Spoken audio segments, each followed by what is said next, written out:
So our final speaker, third and final speaker today, Charlotte Ross, who is about to start a DPhil at St. Hilda's in Oxford on 15th century vernacular manuscripts with a focus on Hoccleve. Here today. She's currently assistant librarian and archivist at St. Cross College. Recently published Enslaving Giants, the role of, I can't read my own writing, monstrous mitigation and contesting boundaries in the medieval Bevis tradition. And forthcoming is Disguise and Chivalric Identity in Chrétien de Troyes romances. I love Chrétien. So we're all yours. Thank you. So I opened my paper today with the first folio of a 15th century manuscript of Thomas Hoccleve's Regiment of Princes. A scroll entwined with the first initial judiciously declares, "Beware, study not too sore." This message appropriately accompanies the opening stanza in which the speaker lays awake at night worrying about his financial position. But this text scroll or banderole also welcomes the reader into the poem with a paradoxical instruction. It both incites interaction and discourages attention. We're meant to read, but not too closely. The presence of this comical banderole in such a moral and instructive poem as Hoccleve's Regiment is intriguing.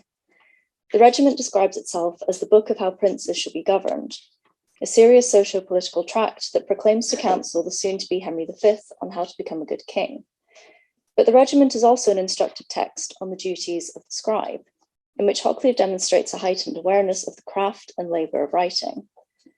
In the prologue, the speaker bemoans men who think that writing no travail is, they hold it but a gain.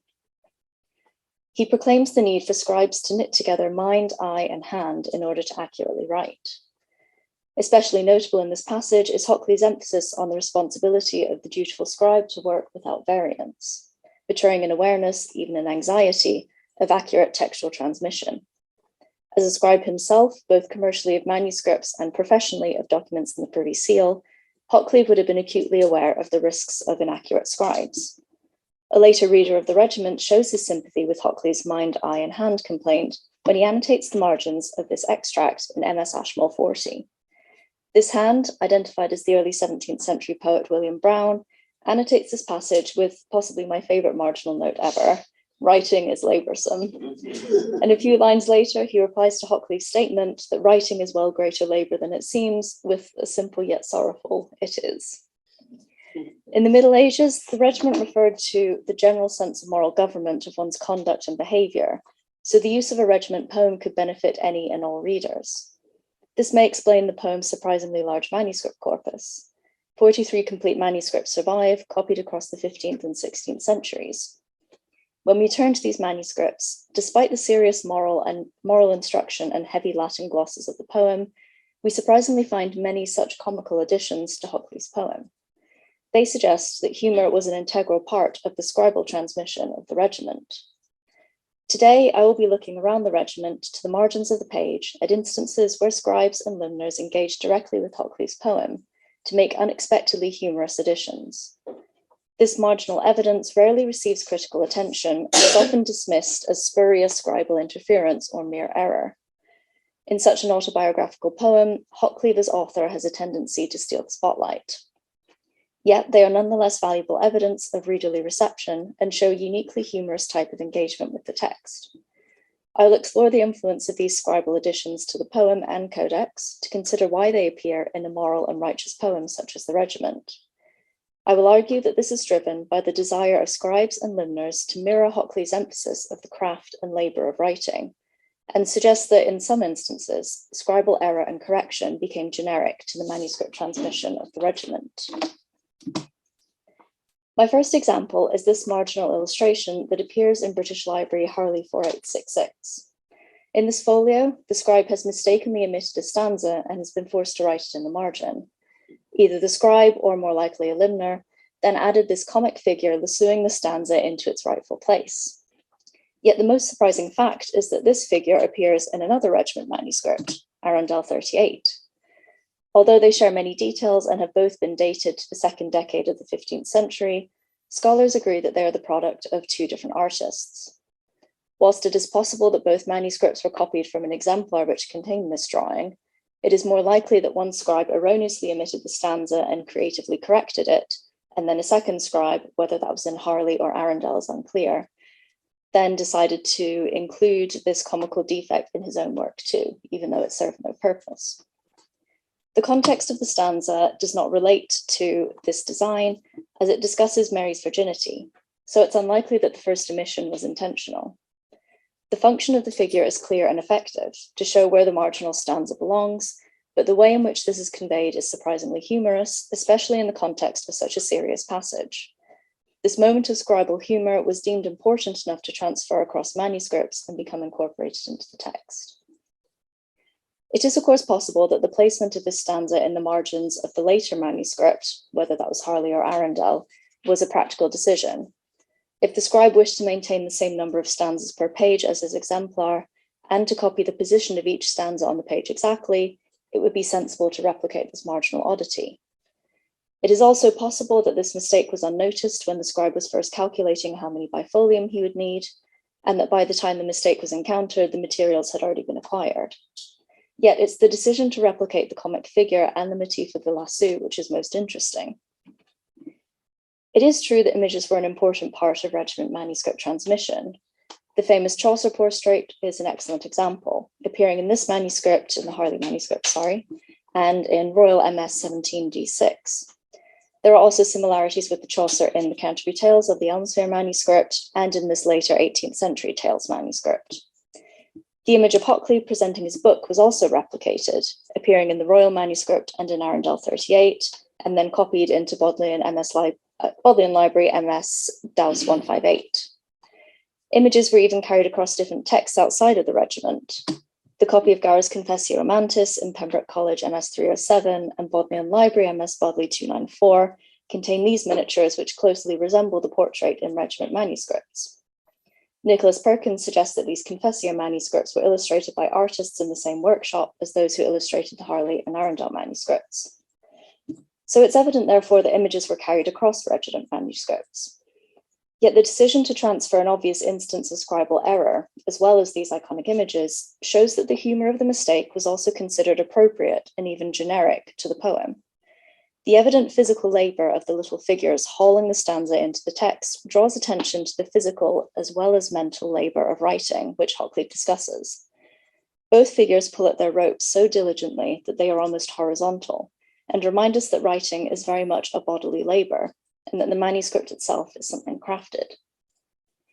Whilst this in itself shows a humorous interpretation of scribal craft and of Hoccleve's message, the second copying of this design takes the interpretation to another level. This scribe could have avoided this omission, but assuming this was a conscious artistic decision, he preserved in ink this figure's vain attempts to pull a stanza into the page, which will forever remain stubbornly in the margin. Although a little fanciful, I like to imagine that this is a snide comment, that the aspiration to produce the perfect text without variance, as Hoccleve writes, is an effort in vain. Instead, it is more entertaining to celebrate instances of natural human error. We see a similar type of comical scribal engagement with the regiment in a second example, the mid-15th century Bodleian Library MS Digby 185. The manuscript contains some spray work, heraldic shields, and decorated initials throughout, but it is the decorated catchwords which are of particular interest here. They're notable for the jesting designs which are drawn around the catchwords which mark the ends of quires. Catchwords are commonly inserted at the foot of the last page of a quire and contain the first words of the next quire to show the bookbinder the order in which the manuscript should be bound. Decorated catchwords are not uncommon in manuscripts of this period, or of this genre, but these designs are interesting because they illustrate the contents of their catchwords and interact humorously with the text that they accompany. Some are literal, as on folio 87V. The catchword gold-silver is enclosed in an image of gold and silver coins. And although my picture doesn't pick it up very well, I promise that in real life they are gold and silver. Others are more of a play on words, as on folio 119V, which reads, "It is to leave inside a design of a leaf." Some are simply a creative visualization of the catchword, as on folio 135V, which reads, "Senex saith," encased in a scroll which flows from the mouth of a bearded philosopher. This last example engages with the text in a particular way by encasing these statements of speech in a scroll, which, as Michael Camille has noticed, was commonly associated with speech because, unlike the page, it unfolds in a linear direction. Yet here we do not read, or rather hear, what Senex says, just that he is saying something. This marginal drawing does not contribute to the poem or illustrate its moral message, and we must return to the text to see what exactly Senex says. Rather than break the pattern of writing the first few words on the next squire, the scribe, it appears, was more concerned with creating a witty pictorial rendering of the catchword's content. Catchwords were practical and served no function in the reading experience of the poem. The choice to decorate them is common in late medieval English literary manuscripts and is not surprising at all here. And these drawings are still functional because they visually separate the poem from the catchword.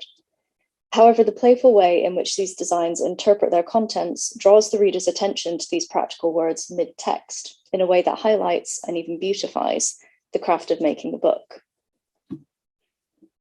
For my last example, I will return to the manuscript with which I began this paper, Cambridge University Library MSHH 411, a 15th century regiment manuscript that is illustrated with decorated borders and banderols. The manuscript contains 14 of these decorated margins with banderols containing proverbial messages. Every scroll contains text, and with a small margin for error, the text fits snugly within the space of the banderole, implying that the content was planned before the borders were designed. They're also notable for their comedic interpretation of the text.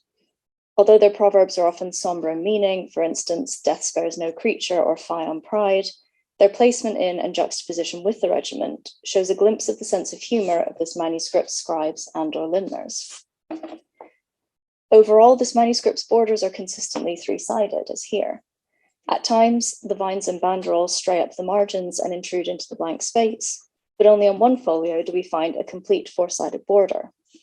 Contrary to expectation, this is not on the first folio, but is instead on folio 36R, when the speaker and old man part ways and the words of the compiler to the prince begin. At first glance, this page looks like the work of a clumsy scribe. The elaborate trellis is wound with vines and flowers with 3 banderols, and on the right bar frame, the border is drawn so close to the text that the words overlap the foliage. Yet the border continues, stubborn and uninterrupted. The banderole at the foot of the page ironically remarks, "When you begin a thing, think on the ending," as if the collision of text and border is a mere mistake that's being mocked. The final word ending doesn't even fit on the scroll and has to finish itself on the second line. Perhaps this individual should have planned ahead and thought of his end when he began this page. Yet there are reasons to believe this is not mere error. Firstly, the border would have been drawn after the text had been copied, making the collision of text and border easily avoidable. Although the borders initially appear crude and unprofessional with their thick black outline, upon closer observation, the underlying sketch is skillful and delicate, and this is most evident in the faces and hands of the human characters. The design of the banderoles is also masterful, elaborately curling around vines and draped over characters with an emphasis on three-dimensionality. It is the colourful inks which are applied on top which are more amateurish. The discrepancy suggests the border may be the result of a collaborative process, most likely, I think, between a skilled limner and an apprentice. Therefore, the design was likely drawn by a skilled professional, and the layout is unlikely to be simple error. Secondly, there are textual reasons why this page needed to contain a four-sided border. This moment in the poem is a point of major textual division in other illustrated regiments. Most, including the Royal Manuscript in Arundel 38, reveal their largest and most elaborate miniatures here. Following Kathleen Scott's hierarchy of borders, the four-sided border on folio 36R here similarly demonstrates the prestige of this section of the poem. Thus, despite the apparent clumsiness of the overlapping border and text, this intrusive border was necessary to the poem's division, even generic to its manuscript transmission. By convention, it must have 4 sides. It implies that at this crucial point of division, form becomes more important than content. The act of reading is overshadowed by the act of looking. This could be said to be generic of scribal transmission of Hoccleve's works in other aspects. Aditi Nafti's study of autograph and non-autograph manuscripts of other Hocclevian texts compares the use and position of paraphs to conclude that there is a discrepancy between the authorial and scribal mise-en-page. Whilst Hoccleve uses paraphs to indicate the structure of his poetry by marking moments of dialogue or poetic development, his scribes are only concerned with indicating the start of each stanza, to highlight the shape of the text. Unlike the autographs, scribal copies never have mid-stanza paraphs, but only exaggerate the stanza form on the page. The purpose of the sardonic banderole and of the overall sense of disorganization, then, still remains. If the text preceded the decorated border and the need for a four-sided border was pre-planned, why was this sarcastic instruction to think ahead inserted into the margin? As mentioned previously, the content of each banderole was planned before the scroll was drawn. Therefore, it is at least likely that this proverb was chosen for this particular folio. Whilst it is always possible that the scruffiness of the second limner, who added the pigments and outline, was more intrusive to the text than expected, I like to think that the combination of the overlap of border and text, the sarcastic proverb, and the divided word ending were deliberate artistic choices. The apparently scruffy page layout highlights the wisdom of the proverb, think on the end when you begin. In the context of a poem that openly criticizes scribes for the fallibility of their copying, when mind, eye, and hand are not in unison, this folio reads to me as the self-aware beautification of error. The impression I've given here of comedic scribal additions to the regiment is by no means universal. Their corrections were not always so ostentatious and usually characterized by small interlinear corrections or marginal additions. There are even other instances where missing stanzas have been added in a way that is far less disruptive and distracting. This is the case in the albeit later MS Ashmole 40, when William Browne has added a missing stanza into the margin, both at the foot of the page and vertically in the left-hand margin, so as to not interrupt the flow of the original scribe. Missing sections were also marked with the simple word deficit. Moreover, the vast majority of regiment manuscripts look like this: plain, undecorated margins, unoccupied by glosses, in neatly written and uniform columns. Predominantly, Hoccleve scribes copied accurately. Yet the ways in which scribes and limners have decorated the margins of the regiment, exemplified in the cases of the Lassuth stanzas, shows that they reacted to error with a sense of humour which mirrors the key arguments of the text. In some cases, as with the decorated catchwords of Digby 185, the scribes or limners actively engaged with the material they copied. In other instances, as with the second copying of the Lassuth stanza and the overlapping border of HH 411, we see a deliberate attempt to beautify error which became an integral part of the reading experience of these manuscripts. Although the examples selected are a small portion of marginal additions to the regiment, they share an appreciation, even a sense of pride, in the craft and labour of writing and book production. Indeed, the regiment is a text which intends to direct and correct its readers' morals and behaviours. In this context, these marginal allusions to error and correction are not entirely out of place. In a text which openly criticises scribes for their carelessness, we occasionally see instances of scribal self-awareness of the fallibility of the manuscript as a product of human creation.